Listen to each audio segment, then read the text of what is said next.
Good afternoon and welcome to our session to start our afternoon with. My name is Doug Steele. I am a Vice President for Food, Ag, and Natural Resources at the Association of Public and Land-Grant Universities. APLU is a association that is the oldest and largest association of higher education in North America. We have 254 universities as members, and 115 of those are colleges of agriculture that represent our 1862s, which is our traditional College of Agriculture, our 1890s, which are historically black serving institutions, and our 1994 tribal colleges. We also have 6 public institutions that have rather large colleges of agriculture that are also part of our association. It's an honor for me to join you. Unfortunately, I don't have the same energy as Dr. Foster has, I tell you. So I hate to let people down after lunch. I know it's dangerous. And I'm not bilingual, per one of our introductions this morning that teaches us a new language. I speak English and Texan. Does anyone speak Texan? Okay, I knew a few of you would. Okay, well, I'm going to give you one Texan word to take home with you to amaze your family and friends and coworkers.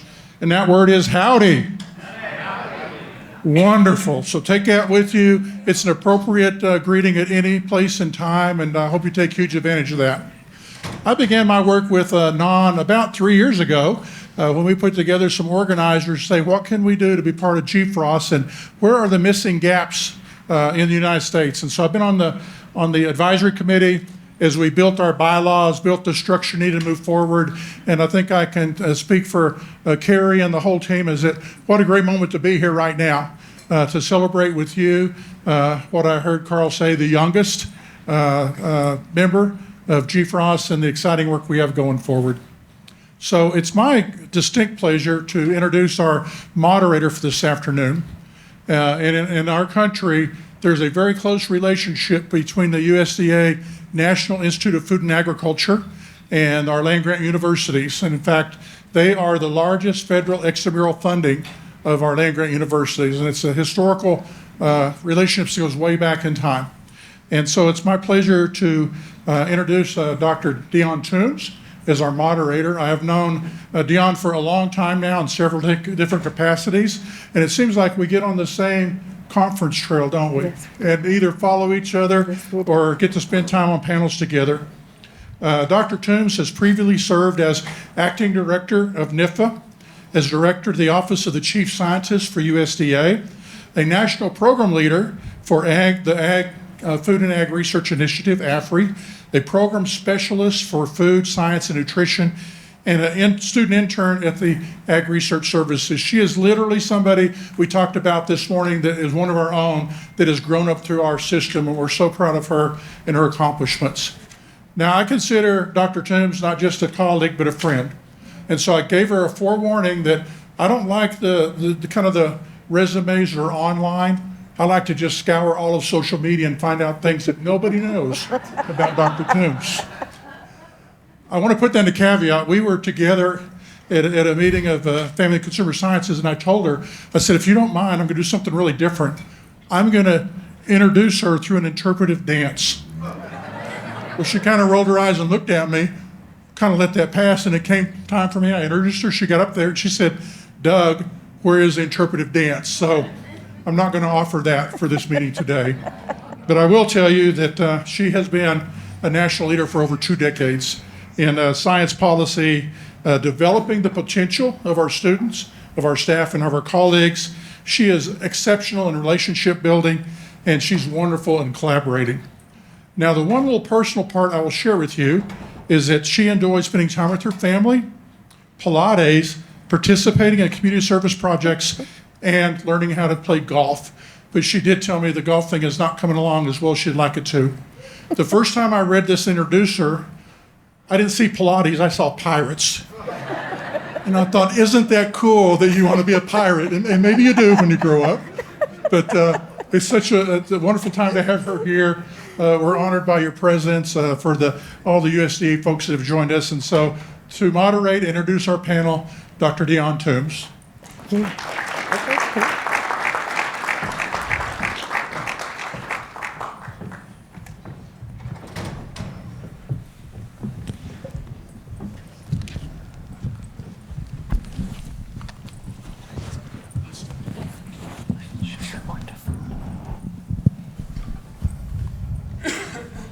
Good afternoon, everyone, and welcome, and thank you for being here today. Thanks for joining us, and thank you for that warm introduction, Dr. Steele, Doug, thank you so much. It's always a pleasure to be here, and I just want to say thank you to Carrie for everything that you've done for us here, and thank you so much for your support. So let's get started. And I want to share with you the purpose for our being here today. And just to let you know, we appreciate your presence and your dedication towards building the next generation of leaders in agriculture. And this topic holds great importance as it affects our countries worldwide. And we are honored to be assembled here today for this panel to share a unique perspective of 4-H and Future Farmers of America, also known as FFA, to discuss the partnerships that we are working on for the next generation of leaders and the avenues for expansion. Also, to give your ideas for working within your own country and across the non-partnership. So please feel free to bring any questions that you have about International 4-H and FFA. Without further ado, let's begin with introductions and proceed to the panelists' questions. First, we'll start with Jill. Great. Thank you so much, Dionne, and it is such an honor to be here with all of you today in this esteemed panel. My name is Jill Bramble, and I am the President and CEO of National 4-H Council. Hector. Thank you so much for the invitation. My name is Hector Castellanos. I'm president of FUERSA Mexico. We represent the 4H United States, 4H in Mexico. We work with the methodology of 4H. Thank you. Wonderful. Trent. I am Trent McKnight. I am the founder of AgriCorps, and we build capacity and create an enabling environment for school-based agricultural education and extension programs in developing countries, programs such as 4-H and the FFA. It's a pleasure to be with you today. I'm Scott Stump, CEO of the National FFA organization. Hi, my name is Emily Robb, and I'm actually a 4-H member, but I am also the vice chair of the 4-H Canada Youth Advisory Committee. It's nice to be with everyone today. Hi, everyone. It's an honor to be on this panel with these esteemed colleagues. My name is Tom Archibald. I'm the Executive Director of the Center for International Research, Education, and Development at Virginia Tech, where I'm also a faculty member in our Department of Agricultural Leadership and Community Education. And today I'm a former 4-H educator, and we'll be able to share a few insights from our efforts to scale up 4-H in Senegal. Thanks. Wonderful, thank you. Now we'll move on to our overview from each of our panelists.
So I love that video because it shows how the wonderful idea of 4-H that was founded almost 120 years ago has spread organically around the world. And today, we believe, can be found at some degree in about 70 different countries.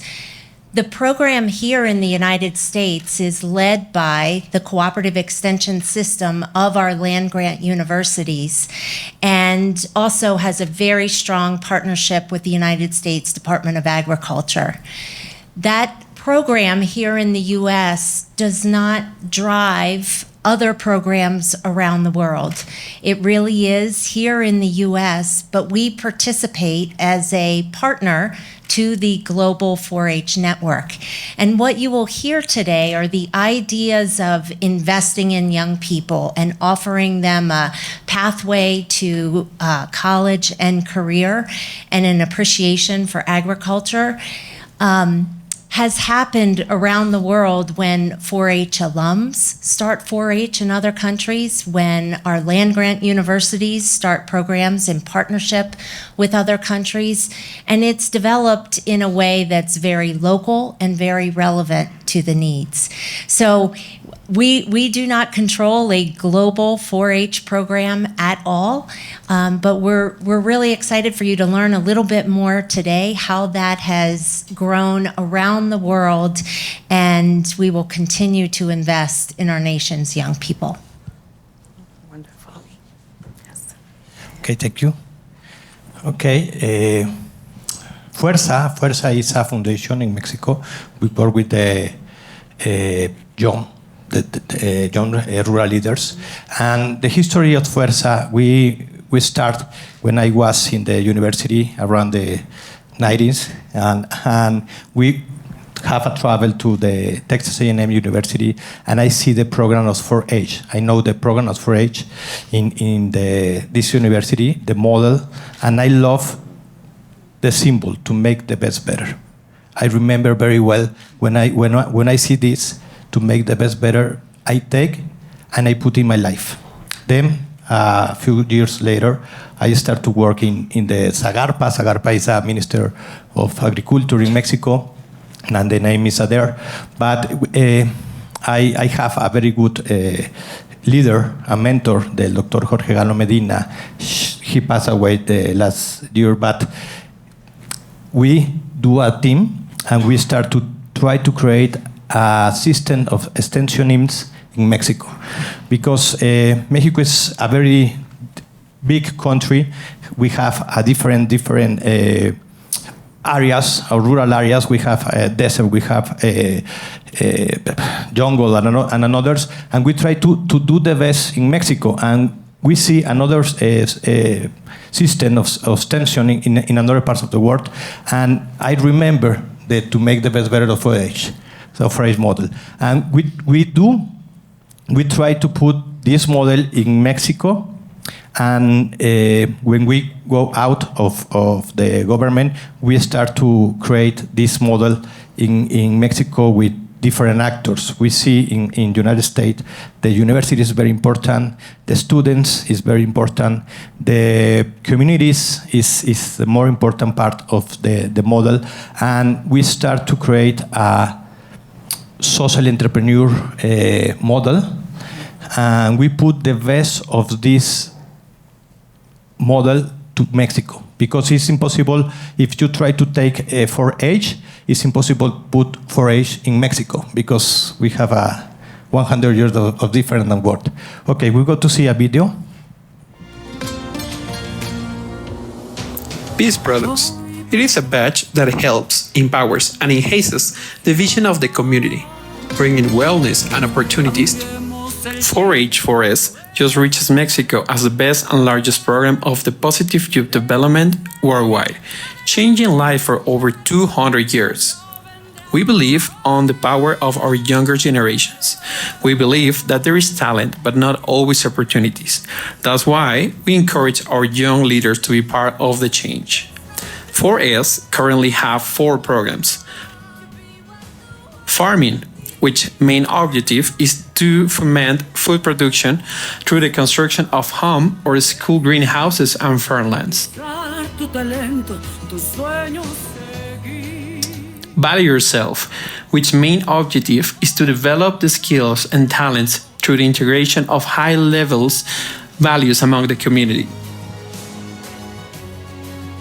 Exercise, which main objective is to have a positive impact on the current routines. Your trash has value. Working with the universities, developing a 10-step project focused on our 5 main projects, where the young leader can work on their own project based on what they see as a problem to be solved in their communities, changing their realities.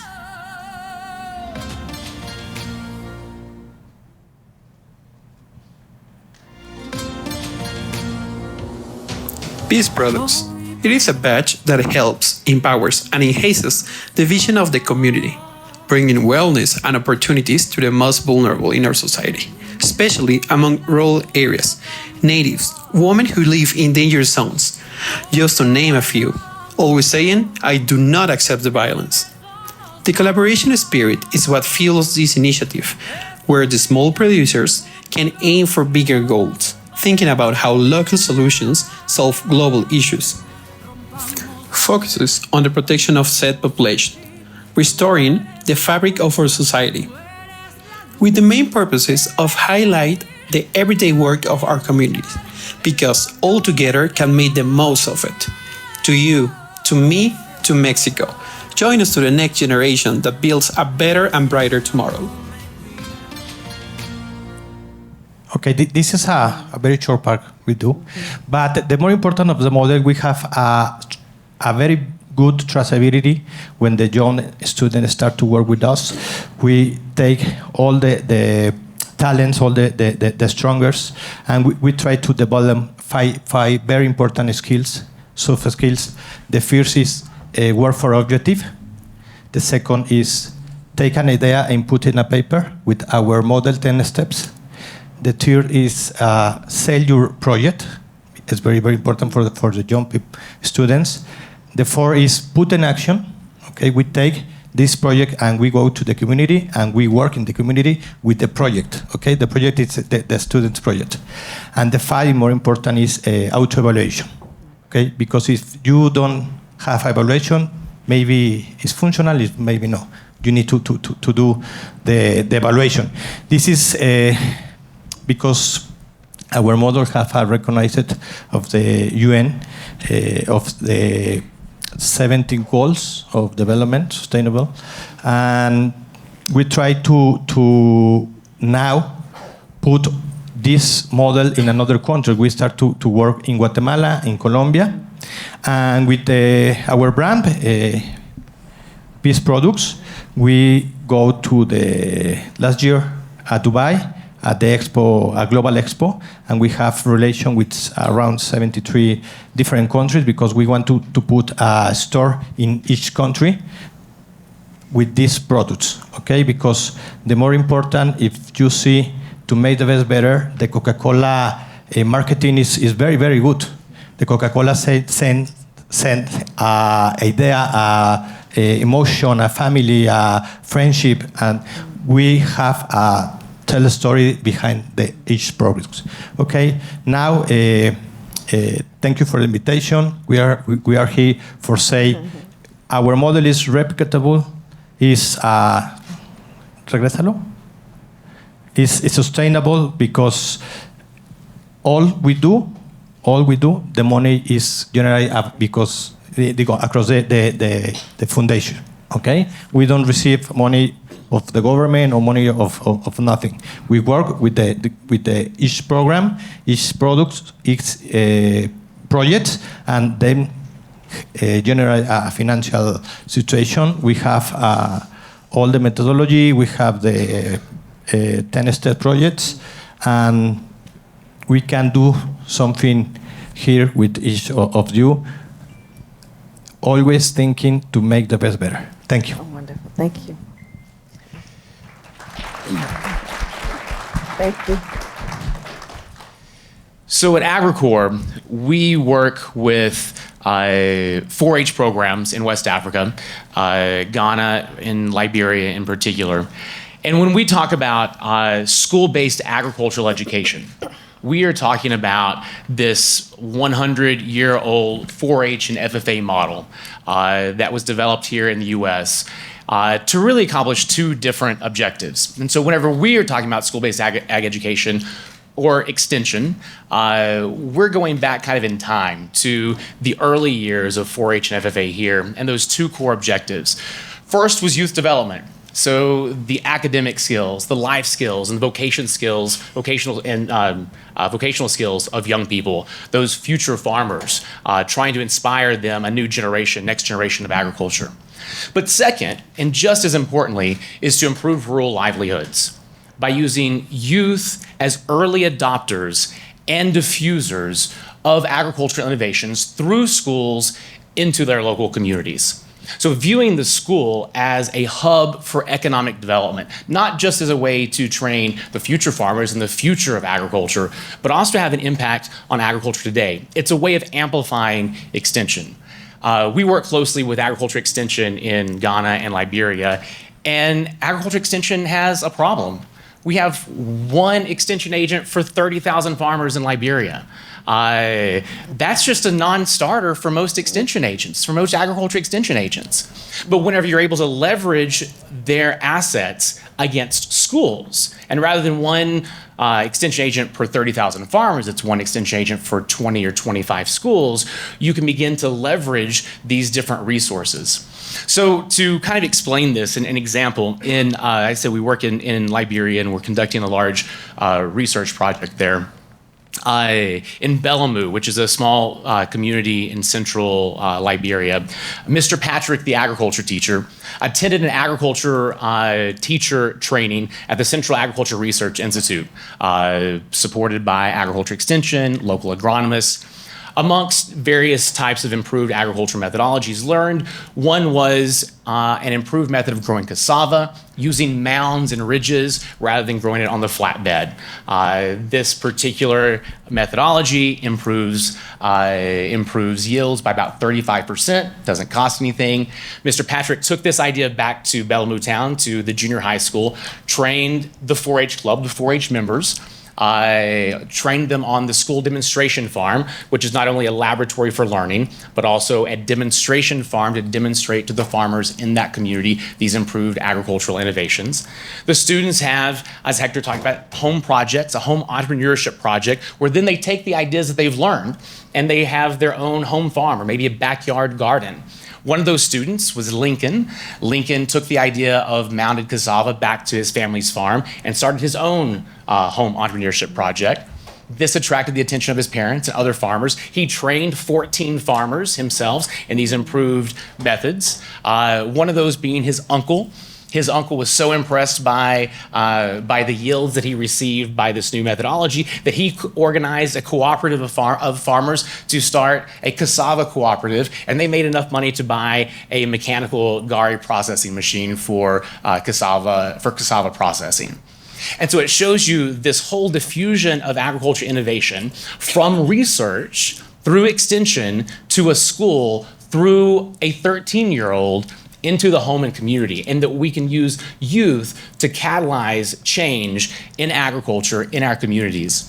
So we've conducted, to bring greater rigor of evidence on all of this, a randomized controlled trial in Liberia, sponsored by USAID, the National Science Foundation, the French Development Agency, and we have 100 control communities and 100 treatment communities. And the treatment is a 4-H club in a junior high school. And after 18 months of programming, we have several really interesting impacts from our midline results. Inline should come out in early 2024, but the biggest impact is on gender. It's on girls. As a result of 4-H programming, there's a 79% increase in girls spending on school supplies. So they're making money in these home entrepreneurship projects, and they're using that money to pay for school supplies, which is leading to an 11% increase in girls' school retention. So it's actually keeping girls in school because of agricultural education. It's increasing students' interest in agriculture, which is always a topic of concern. How do we get students engaged? After only 18 months, there's a 13% diffusion and adoption rates, improved adoption rates of farmers of these new agriculture technologies. And so what we believe is that this model is a replicable model that can be used to amplify agricultural extension, to invest in future farmers, the future of agriculture, but also improve rural livelihoods today by simply amplifying the resources that we already have. Thank you.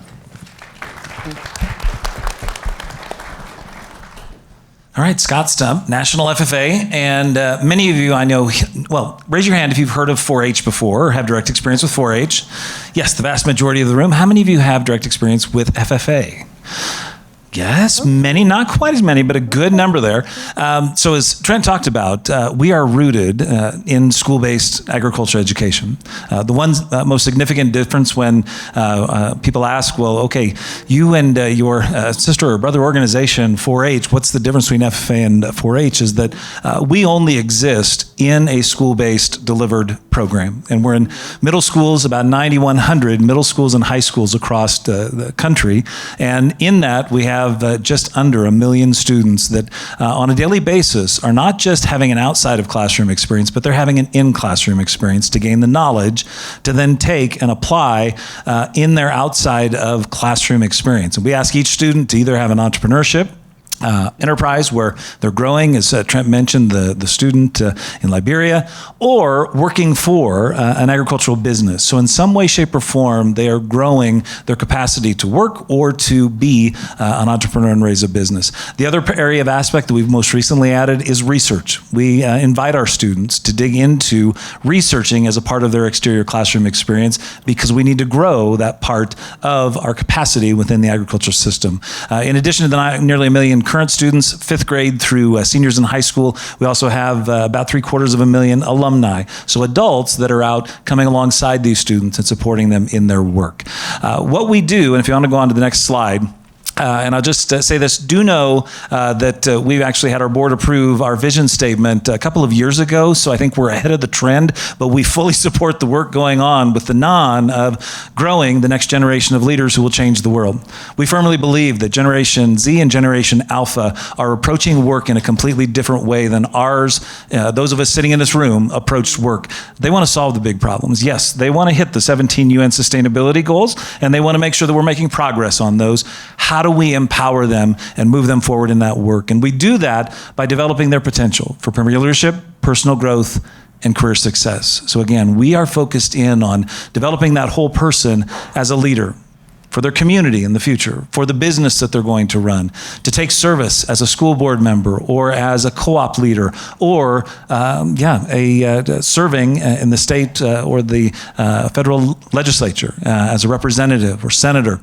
Ultimately, we also want to grow them as a person to make sure, and one of those key aspects that many years ago we added in was really working on a global competence. We know that the industry of agriculture continues to be seamless as you cross the boundaries between countries, and so ensuring that our students, as they're working their way through that system, understand that there's a connection to the wide world around them, and then ultimately setting them up for career success.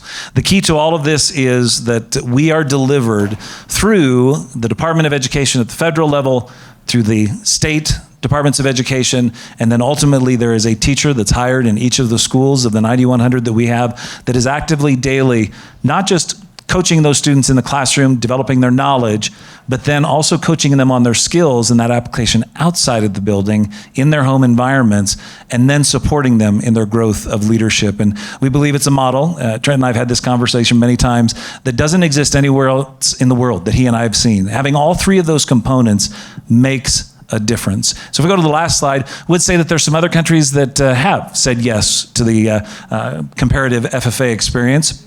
And Future Farmers of Japan actually started in 1950.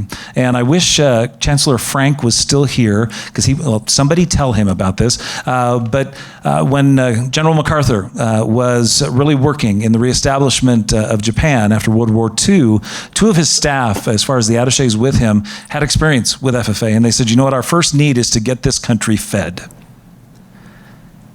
And they said, you know what, we've got an idea for you. And one of them happened to be, out of the Colorado State University, actually a teacher educator in the business of ag education, Dr. Canada, and that's what ultimately led. And it's the 1950 on, and we still visit. Our national officers travel over there. Trent's been over as a part of that, about 250,000 students in Japan that are actively engaged in growing the model. The second then came about in 1972 with Future Farmers of Korea that again established not just the FFA, but the school-based component, the outside of classroom model, and then the FFA is the leadership component, and they both are still strong and active today. And so pleased to have the work going on across not just the United States, but across the nation as we really do grow the next generation of leaders who are going to change the world.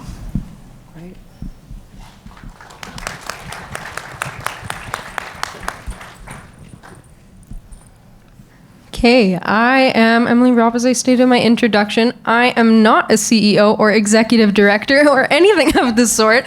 I am just a 20-year-old student who is also a 4-H member, and somehow I got onto this panel. So I am here to talk to you guys today. And these are your future employees. Yeah, you guys are all going to employ me at some point in the future, so listen up.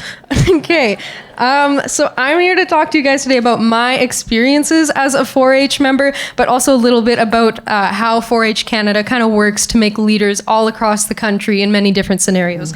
So I've been a 4-H member for about 9 years now. I'm the president of the University of Manitoba Future Leaders 4-H Club, which is one of the only post-secondary 4-H clubs in all of Canada. I'm also a director on the Manitoba 4-H Council Board of Directors, and like I said, I am the vice chair of the 4-H Canada Youth Advisory Committee, which is composed of members from across all of Canada to help make decisions for 4-H Canada policies and programming. So 4-H Canada essentially functions based on 4 pillars. All of its functions and programming are based on 4 pillars, being science and technology, community engagement and communication, environment and healthy living, as well as sustainable agriculture and food security. So taking this multidisciplinary approach to all of its programming and functions really helps to create leaders that kind of have this multifaceted view, so they are not only eloquent in agriculture, but also in other areas that are prevalent and important to society, which is really cool that we aren't just focusing on making leaders in agriculture, but also in other components of our society. For me personally, 4-H gave me the chance to develop leadership skills and really gave me a chance to discover myself at a young age. I've always put a lot of time and effort into school. I consider myself to be a good student, but I never really had the opportunity to discover things just outside of my academics during school. It was very just math and science and English, and that was kind of it. But I joined 4-H when I was in about grade 4 or 5 or so, and I was introduced to topics like outdoor survival skills and sewing and animal husbandry and showmanship. And these were super cool. I had never learned about them in school, and they were very interesting to me, and I got to learn about them. So when I was a young member, I received a lot of guidance. Quite honestly, I didn't really know what I was doing, and most young members don't. But as I progressed through the 4-H system and I kept growing in the system, I realized that projects were starting to become more self-determined. You became more independent in your work, and you weren't necessarily being guided on what exactly to do, but you could take that project or whatever topic you were interested in and make it into be whatever you wanted to do, which was pretty cool. And I was also introduced to a lot of opportunities brought about at the national level, which was interesting, that I couldn't involve myself in as a 9 or 10-year-old, but I definitely could as I got older into 16, 17, or 18.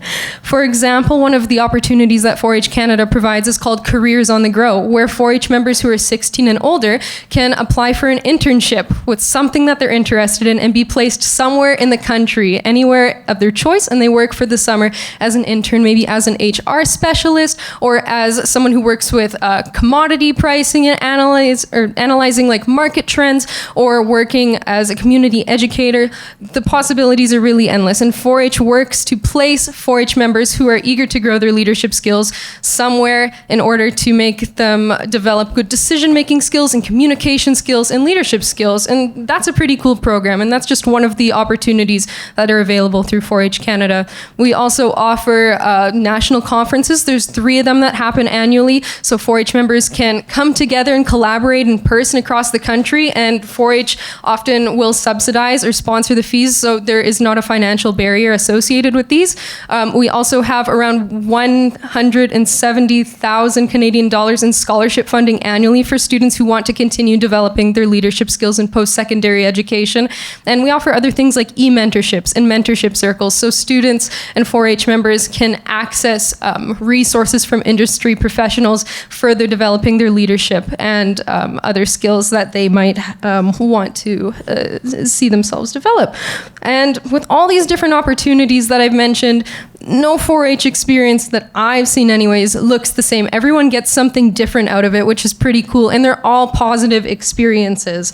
And it's really just customizable per member based on what they want to experience. I myself am currently a third-year agroecology student at the University of Manitoba, and without 4-H, I don't know if I would have understood the importance of agroecology, for example.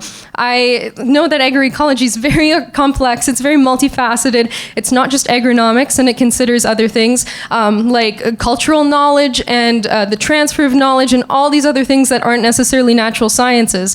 And without 4-H, I probably just would have thought it was sustainable agriculture and soil health, but 4-H kind of gave me that human side, that empathetic side that I now incorporate into my ideologies about things, which is also a very important takeaway that 4-H Canada provides. Without 4-H, I wouldn't be able to understand the importance of youth development organizations and nonprofits and how influential they are in the lives of youth. And quite honestly, at this point in my life, working for a nonprofit or a youth development organization is not out of the question, which is saying a lot from someone who only wanted to do research and development day in and day out for scientific companies. I hope to be engaged in the future with agricultural extension or advising services and community engagement and providing youth with some form of agricultural literacy in the future and using bottom-up processes to engage communities. And this is also something that came about through my involvement in 4-H. This is something that I would not have considered otherwise. And I never would have thought that I would have been interested in working with youth at all. This was not something that I wanted to necessarily do before, but now I realize how important it is to empower our next generation of youth. Those are our next leaders, and it's important that we give them all the proper resources in order to succeed and develop their leadership and career skills. So in all, 4-H to me provides youth with guidance and resources and opportunities in order for them to become very contributing members to their communities and also leaders in their communities. And I feel absolutely empowered and prepared by 4-H with my experience, and have truly found my sense of self through my involvement in the 4-H program. And if this is just my experience, I can't help but imagine what every 4-H member has experienced over their 110 years of functioning.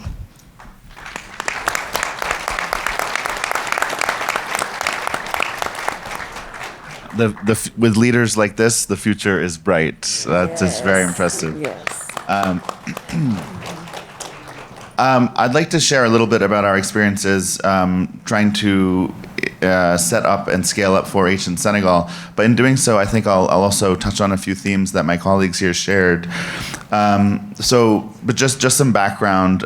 Virginia Tech had the honor of having a USAID-funded project in Senegal, actually from 2010 to 2018, called USAID Education and Research in Agriculture, in which we started working with all of the public universities in Senegal, the National Extension Agency, which is represented here by their Director General, and the Agricultural Research Institute of Senegal. And 4-H was not, it was actually literally a footnote in that proposal. But of all the things we were doing, so Binta Gise, who was the national director, who really wanted to be here with you today, but her current activities it kept her from being able to be here in person. She said, she got to visit 4-H in Virginia and elsewhere, a few other states, and said, we need this in Senegal. So she took that one footnote from our original proposal and then led us to eventually getting a second project from USAID called Feed the Future Senegal Youth in Agriculture. That was a 5-year, $4 million project focused uniquely on scaling up 4-H in Senegal. So you've got a few facts and figures on the program on the slide. It has now come to a close, but it is actually moving into a second or third phase, depending on how you count it, which very aptly will be led by local NGOs. It's part of USAID doing localization. I think it's really working well in Senegal. So a number of different grassroots youth organizations will be taking the baton and running with it for this next phase.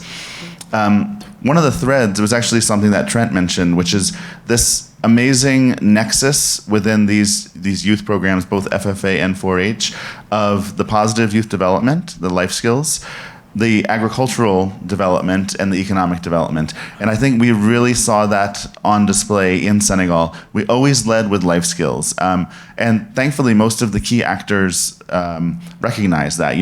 Even if the school garden fails, the club, it was not a failure, because the youth are learning those life skills, that resilience that they'll need throughout the rest of their lives. Another really beautiful thing that we saw was the grassroots buy-in across elementary schools, secondary schools, local NGOs and villages across Senegal, as well as top-down buy-in from the government. Now, we happen to be situated within the Ministry of Higher Education, Research and Innovation, which in part was a vestige of our earlier project focused on higher education, but also was an attempt to sort of see the extent to which 4-H in the US is multi-level, but at each state level, it's housed within the land grant or land grants of that state. So the connections between 4-H and the higher education system are something that I think is one of its strengths. And so we attempted to replicate that aspect of the model in Senegal, but in a culturally appropriate way. And that led us to really, across the board, sense the numerous sort of universalities that are present across the whole globe wherever you try to do positive youth development in agriculture, as well as the cultural and contextual specificities that we had to deal with. So some generalities are that youth development is a natural process. I believe it was Hamilton who said that. It's a natural process, a set of practices, as well as a set of principles. And that's actually how I came to youth development, was when I was doing environmental education as a Peace Corps volunteer in Gabon, and all these youth were just doing this amazing things, and I just joined alongside them.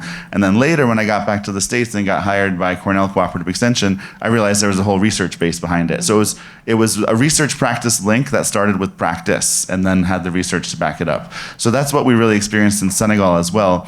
As a faculty member, the faculty members in Senegal that were trying to support 4-H faced the same things as we did. They said, yeah, I can spend 10 hours on a Saturday with a group of youth, but if I'm not getting journal articles published in high impact journals, what's my department head going to say about how I'm spending my time? So I'm really excited not only that next year's meeting will be in Senegal, but that will also focus on the role of higher education in all of this, because it's a wonderful continuation of the theme today as we understand how higher education institutions, both in the US and across all of the other 40 countries represented in the room, have this role to play, not just in advisory services writ large, but specifically in encouraging young people to step into their natural place as leaders of agricultural development for tomorrow. So thanks.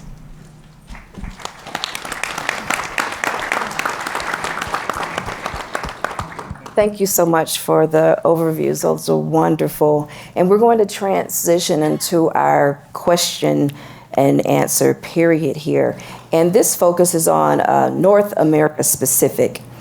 So will the 4-H leaders from the United States, Canada, and Mexico share what approaches you use to recruit, retain youth in your program? How are you tracking if they pursue a career in agriculture? And we're going to stick to the 30-second theme here, okay? And we're going to start with Jill. Okay, I'll be fast. So in terms of tracking data, I will just be honest, it is very difficult. This isn't a long-term investment, and we do not have that capability today. We have it in some places from state to state, but as a nation, we don't have that availability. We need to be doing that. In terms of recruitment, we are actively focused on ensuring that young people have an opportunity to engage in a way that's relevant for them. So in the out of school time, in school time, after school, clubs, camps, urban, suburban, rural, we are located in every county across this country and want to make sure that it's locally relevant for youth. Okay, thank you. Okay, we work a lot with the young students, and we try to show the agroalimentary sector is a big opportunity for development, your talent, your skill, you're mentally, and you can put all your work in this sector, and you can develop to have a success business or success career in this sector. Okay, wonderful. Emily, you have anything to add? Yeah, I actually know the answer to this question for us Awesome. because I sit on a research and data committee for 4-H Canada. And in regards to knowing if 4-H members pursue agricultural careers, we sent out an alumni survey and it was just put out on the internet. Anyone who is an alumni of 4-H was able to fill out the survey. We actually got data back and we were able to analyze that data, which was pretty cool. And the majority of them did pursue agricultural careers. It wasn't 100%. It was like between 50 and 70%, if I recall. And then there was other jobs scattered in there, but agriculture was a major industry that 4-Hers went into. And as far as recruitment goes, we make sure as 4-H Canada to make sure our programmings are inclusive and accessible and welcoming for youth. And they are barrier-free or as barrier-free as they can be. So youth, wherever you are, whoever you are, you're able to access a 4-H program. Great, thank you. And Scott, this question is specific for FFA. So we know today student membership has hit an all-time high in FFA. More than 800,000 members are interested in agriculture. So will you share what strategies you all have used to increase your student membership, those who are pursuing careers in agriculture? Absolutely, and I'll start with answering the prior question as well, Okay. because we do know from a recent study in partnership with Purdue University that of our most engaged students, those that make it all the way through that senior year of treatment, just over 75% of them are in a post-secondary experience, either a 2-year or 4-year institution, pursuing an agricultural degree path. So we're very excited about that and believe that we are truly creating that generation of leaders that are going to step out and be the farmers, the ranchers, the chemists, the AI specialists, both AI specialists. Everybody in here knows there are 2 AIs. Don't get them mixed up. They have different purposes. My son is dually certified in both. So he can breed his own cows, but then he can also manipulate large data sets. It's kind of fun. It really is. But the second part, in starting earlier has been one of those pieces. As we look to really harnessing up until last year, we were down to 7th grade. But taking young people when they're starting to make those formative decisions and introducing them to the life science of agriculture, from plants to animals, there is an interest in how things grow. And harnessing that interest early and introducing them to the science of how we do that well and how we do it in a way that sustains our planet, I think this next generation is excited about, interested in, and ready to move forward with. Outstanding. Thank you so much. And yes, I think you all, Trent and Tom, you're next. There are approximately 1.2 billion young people aged 15 to 24 on Earth, which amounts to about 16% of the total global population, and the world's youth cohort is expected to grow. Yet fewer and fewer young adults see a future for themselves in agriculture. So what significant and meaningful ways have you identified to reach and recruit and train and support youth to pursue careers in agriculture in West Africa? Well, I'll just go quickly. I mean, echoing some of the themes before, there are wonderful examples of people starting small businesses in agriculture. So one of the best techniques is just the old sort of field trip, field visit, farmer to farmer, in this case, youth to youth, where in Senegal and I think other West African countries are just brimming with youth entrepreneurs doing startups. Of course, most of them are in ICT, but they're applying ICT to agriculture. So they know that's the future. So it is a widely held assumption that young people, say across West Africa, are not interested in agriculture.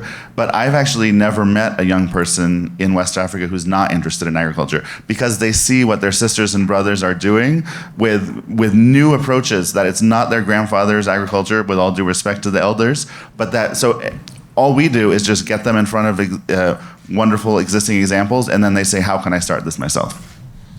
Yeah, I completely agree with that. What we found is that these 4-H and Future Farmer type programs They don't make agriculture sexy. These young people already think that it is sexy. It gives them permission to be agriculturalists. It gives them permission to be farmers. Unfortunately, it's the people from the city who have shamed them about agriculture, and we have to erase that shame by giving them permission to be who they already are. Kids love to get dirt in their fingernails, but every kid wants to be just like their parent. And when they see their parents farm, they want to be like that. They don't want to use the same methods. They want to make more money than their parents did. They don't want to be poor, but they want to be in agriculture. And I think what these organizations do is they give young people permission to be who they already are. Amazing, amazing. Wonderful. So do we have time for questions from the Mentimeter? We're probably not going to be able to do that. Okay, all right. Just because it was such an excellent panel, and we can get together and have some conversations about it later. Can we please give a big hand? You guys, stay here for just a second.